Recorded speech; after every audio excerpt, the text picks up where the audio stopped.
Welcome to the Escarpment. This is my model railway build channel and I'm your host Jason.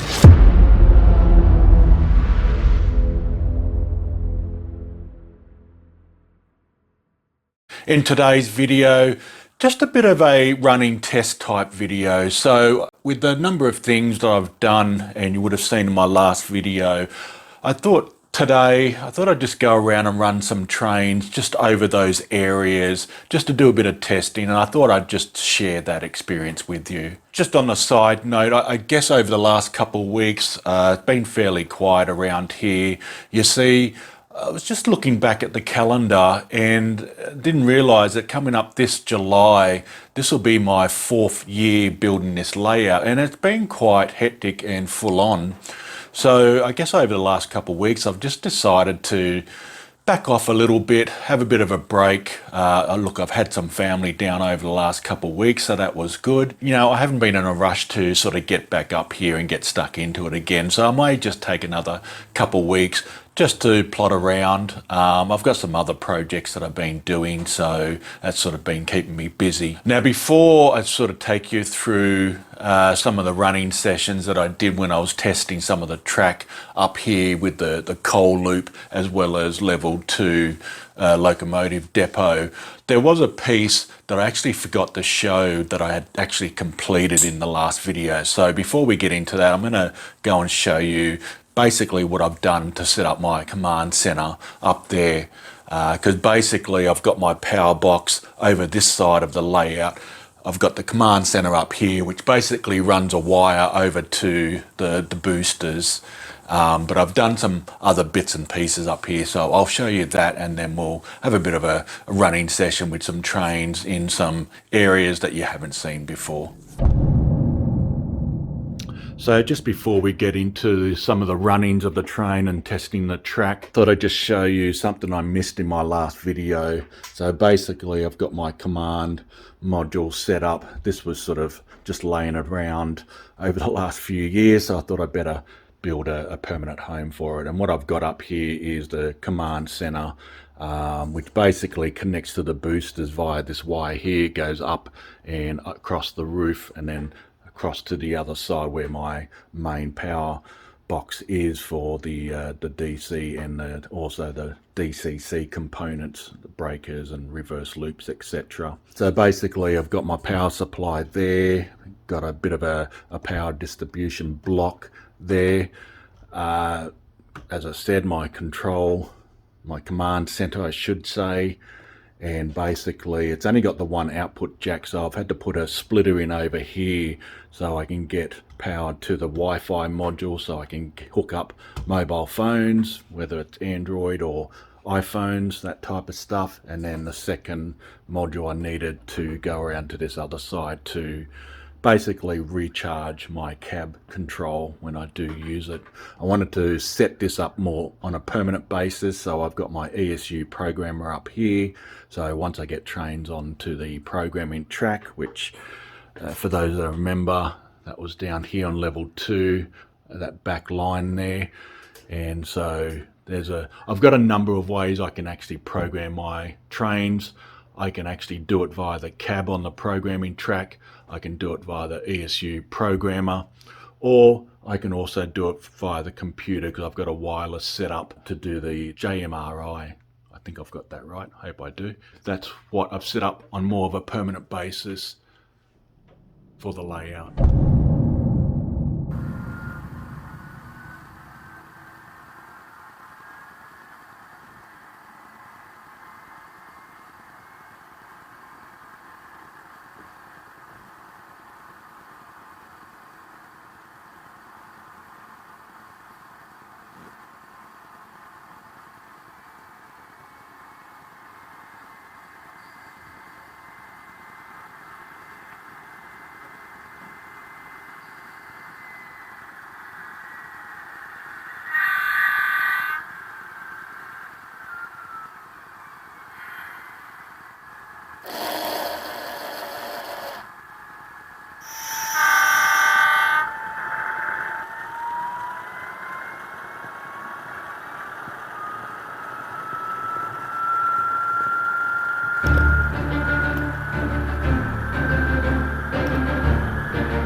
So I hope you enjoyed that. That was just some run-ins and testing of the track with some of the bits and pieces that you would have seen in the last video, just for something different.